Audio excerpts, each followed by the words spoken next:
With the Elder Scrolls Online, we're bringing two different groups of players together. We got the Elder Scrolls crowd, which is used to great games like Skyrim and Oblivion and Morrowind and the older games. And then we have the MMO crowd, which is used to all the great MMOs from the last 15 years. We're bringing them all together into one great game, and we're really excited to tell you about it.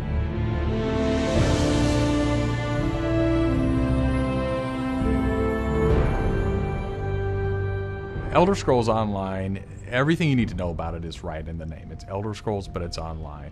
And when the team set out, they wanted to create strategic real-time combat.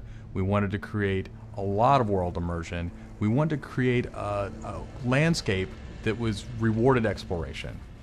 But all of that had to be brought together with really great social systems. So Elder Scrolls Online, it's set 1,000 years before Skyrim. And not only is it 1,000 years before Skyrim, but it draws on all the legends and everything that you've read about in the books that you find in Elder Scrolls games. So we've got 20 years of lore to draw upon. We made sure that Morrowind, Cyrodiil, and Skyrim feel like they do in Elder Scrolls 3, 4, and 5. The art style is right in line with those titles. Now you can explore all of Tamriel. You can return to places that you've seen before, and you can explore new places that you've never been.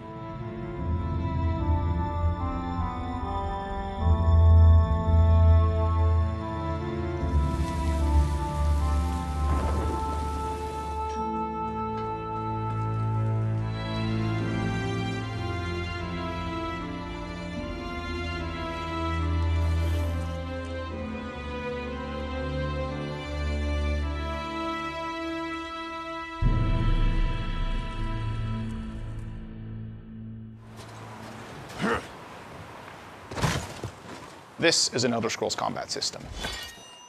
Moving your mouse will make you look around and aim your weapon.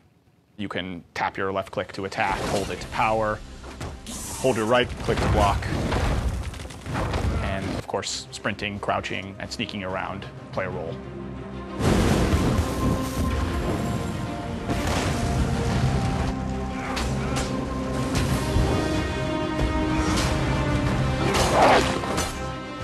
All of our characters are designed so that hundreds of them can be on screen at one time.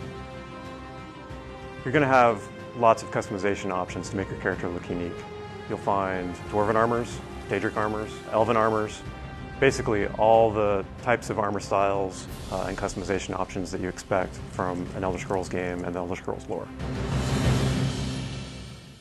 By far the worst experience of any online game is at its launch, when you're trying to find your friends, you can't find people, you create a character on one shard, and then you find out everyone else is on another shard, and you have to move. That experience is not good. So we are not going to have shards. We have a technology we call Mega Server, where all players are on one server. So all your friends are right there, you just create a character, you click play, and you go. The game is smart about where to put you. They put you in game spaces with your friends, with your guildmates. It's a way to be connected with everyone, and the game figures out where to put you. So with Elder Scrolls Online, one of the big things is that you'll be able to get together with your friends and overcome obstacles. So things like public dungeons, heroic dungeons, but most importantly, when you participate with your friends or even just with strangers, you're not competing for resources. You're all working together to overcome something, and you get equal credit for that. As a player, you're able to start off by picking one of 9 races. You'll be able to pick a class, so that's just the start though. From there, all of the choices you make with quests, all of the choices you make in which abilities you choose, which weapons you use, which armor you use, really help make your character stand out in the world. The basis for the customization system in Elder Scrolls Online is that you can use whatever weapon or armor type you actually want to use. You can play as a heavy armor character who's a tank with bow, or you can play as a mage who uses a two-handed weapon, or you can play as a sneaky guy who runs around healing people. The combination that you selected out of what armor type you use, what weapon type you use, and what class you use really creates a unique character experience for you. one of the things you're going to be able to do that's going to make you stand out is you have perks. For instance, perks allow you to become a werewolf or a vampire, or maybe even have special pets. But it's not just about that. There are other things like how you increase your stamina, how you increase your magic, or how you increase your health that really take you from your initial class choice, and it makes you stand out because you're saying, these are the things that are important to me. This is the way I want to play. This is the role I want to take in combat.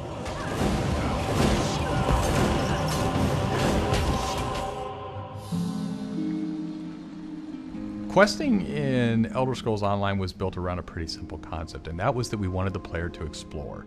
And we wanted, when the player explored, for them to be able to see something around a corner and say, oh, well, I was on this quest, but now I see something over there that's really interesting. And so they had this decision point of, you know, which thing do I do next? And that's really where we want the player to go. It's not what do I do next, it's which one of these things do I do next.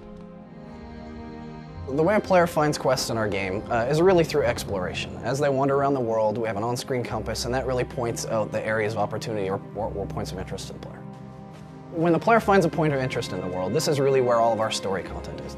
And they're an opportunity for the player to make a change in the world. And a really good example of that is there's a werewolf invasion. When the player gets there, they fend off the werewolf invasion, they save the town, and every time you come back to that village, you'll be remembered and thanked by the villagers. The werewolves will be gone just like you would have in Oblivion as the hero of Klatch. Once you hit level 50, that's really where the game opens up. At this point, you're going into Cyrodiil to PvP, or you're deciding you want to go on a heroic raid with your guild and your friends, or maybe you might go into an adventure zone, which is our way of getting you into a zone where you can play solo, you can play with a small group, or you can play with a really large group to overcome obstacles.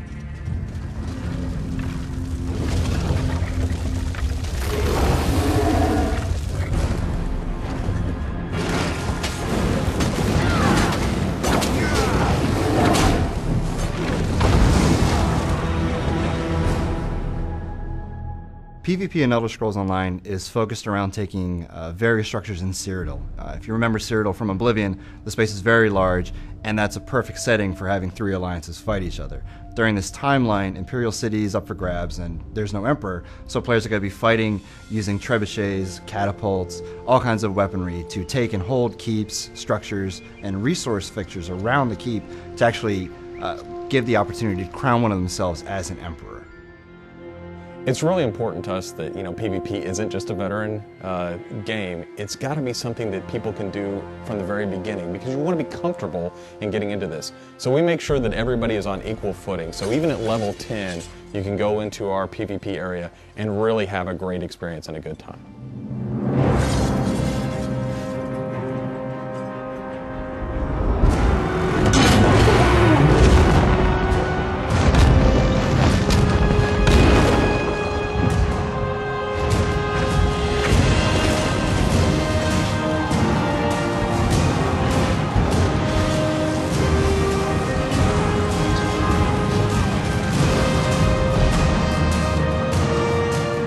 With a game the size of the Elder Scrolls Online, it's really hard to, in one demo, one presentation, one video, to list everything about the game.